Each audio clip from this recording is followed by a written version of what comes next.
Good morning students. आज हम next video में इस उत्तर दक्षिण के अतिरिक्त हिमालय को पश्चिम से पूर्व तक स्थित क्षेत्रों के आधार पर भी विभाजित किया गया है। इन वर्गीकरणों को नदी घाटियों की सीमाओं के आधार पर भी किया गया है।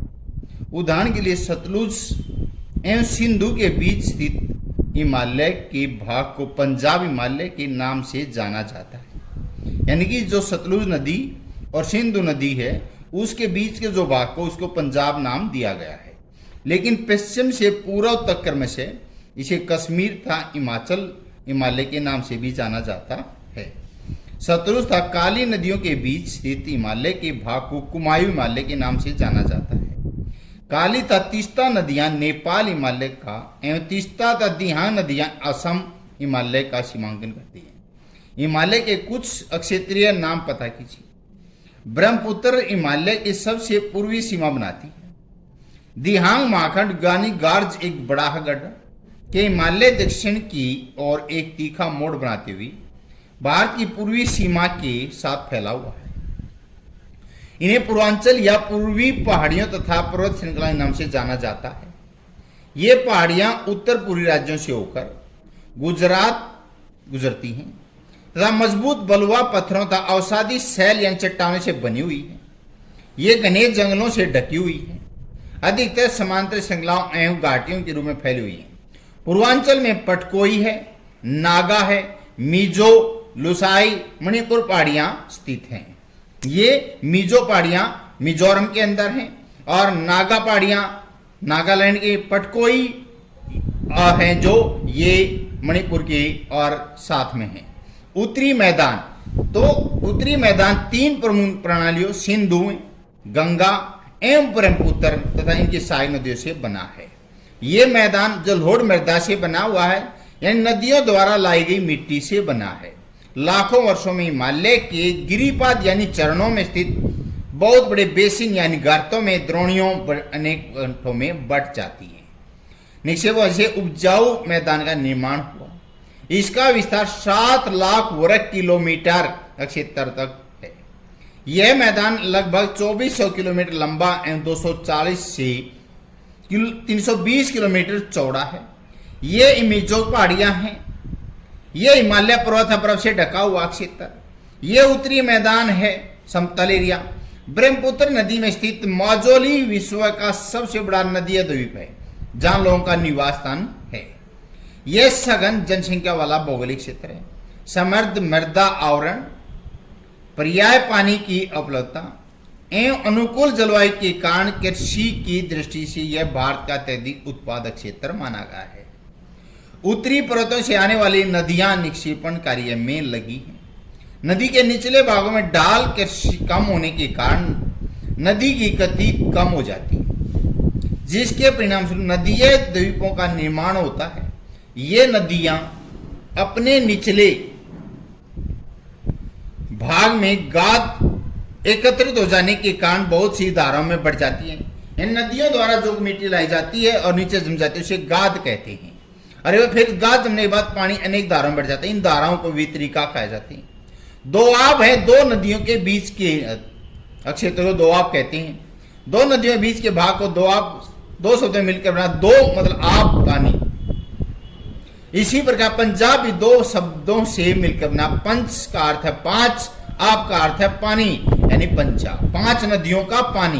यानी पंजाब का नाम क्या, 5 नदियों के नाम पर पड़ा। पंच माने 5, आप मतलब दाब, आप मतलब पानी। तो उत्तरी मैदान को मोटे तौर पर 3 उपवर्गों में विभाजित किया गया है। उत्तरी मैदान के पश्चिमी भाग को पंजाब का मैदान कहते हैं।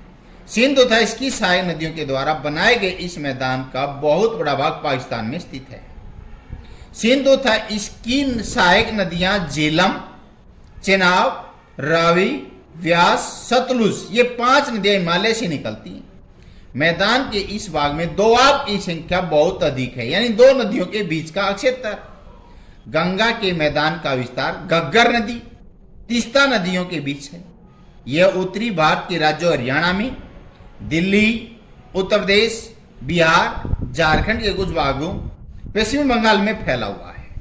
ब्रह्मपुत्र मैदान इसके पश्चिम में विशेषकर असम में स्थित है। उत्तरी मैदान की व्याख्या सामान्यतः इसके ऊंचावचों में बिना किसी विविधता वाले समतल स्थल के रूप में की जाती है। यह सही नहीं है, इन विस्तृत मैदानों की भौगोलिक आकृतियों में विभिन्नता है। आकृति भिन्नता के आधार पर उत्तरी मैदानों को 4 भागों में विभाजित किया जा सकता है। नदियां पर्वतों से नीचे उतरते समय शिवालिक की ढाल पर 8 से 16 किलोमीटर की चौड़ी पट्टी में गुटिका निक्षेपण करती है।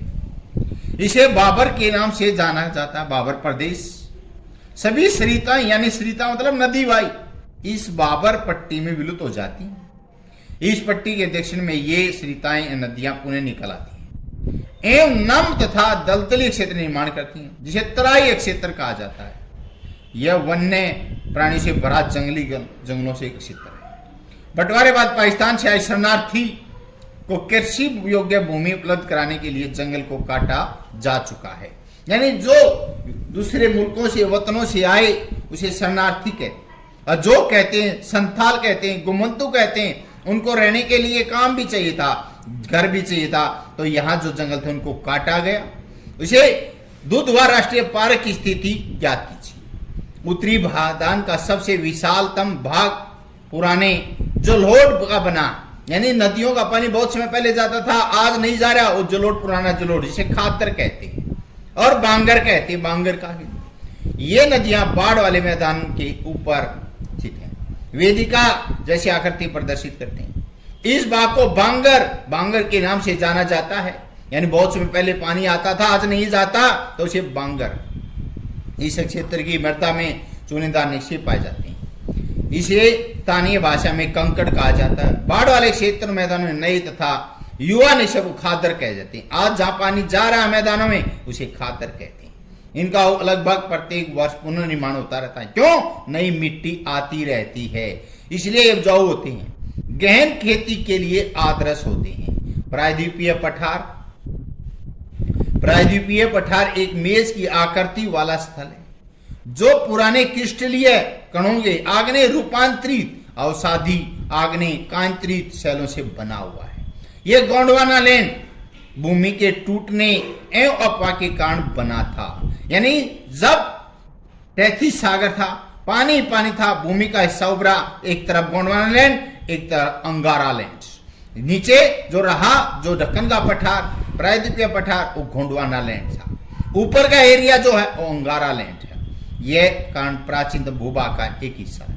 इस पठारी भाग में चौड़ी छिछली घाटियों गोलाकार पहाड़ियां। इस पठार के 2 मुख्य भाग, मध्य उच्च भूमि दक्कन का पठार, नर्मदा नदी के उत्तर में प्रायद्वीपीय पठार का भाग जो कि मालवा पठार के अधिकतर भागों में फैला है, उसे मध्य उच्च भूमि नाम से जाना जाता है। विंध्य श्रृंखला दक्षिण में सतपुड़ा श्रृंखला, उत्तर पश्चिम में अरावली से गिरी हुई है। अरावली पर्वत राजस्थान के अंदर है। सतपुड़ा की श्रृंखला, सतपुड़ा के जंगल मध्य प्रदेश के अंदर है। विंध्याचल पर्वत ये भी मध्य प्रदेश में है। महादेव, मैकाल श्रेणी ये सभी हैं। और नदियां जो हैं नर्मदा, ताप्ती 2 नदियां हैं जो अरब सागर में गिरती हैं। पश्चिम में यह धीरे धीरे राजस्थान से बोलई पथरीले मलकल में मिल जाती है। इस क्षेत्र में बहने वाली नदियां चंबल, सिंधु, बेतवा, केन पश्चिम में उत्तर पूर्व की ओर तरफ हैं, यानी कि राजस्थान में। इस प्रकार के क्षेत्र में ये प्रायद्वीपीय पठार है को ढाल को दर्शाती है। मध्य उच्च भूमि पश्चिम में चौड़ी लेकिन पूर्व में संकीर्ण यानी छोटी हो जाती है। इस पठार के पूर्वी विस्तार को स्थानीय रूप से बुंदेलखंड, बघेलखंड के नाम से जाना जाता है। इसके पूर्व में विस्तार दामोदर नदी, यानी पश्चिम बंगाल कलकत्ता में दामोदर नदी अब वह छोटा नागपुर पठार को दर्शाती है। आज यहीं तक। थैंक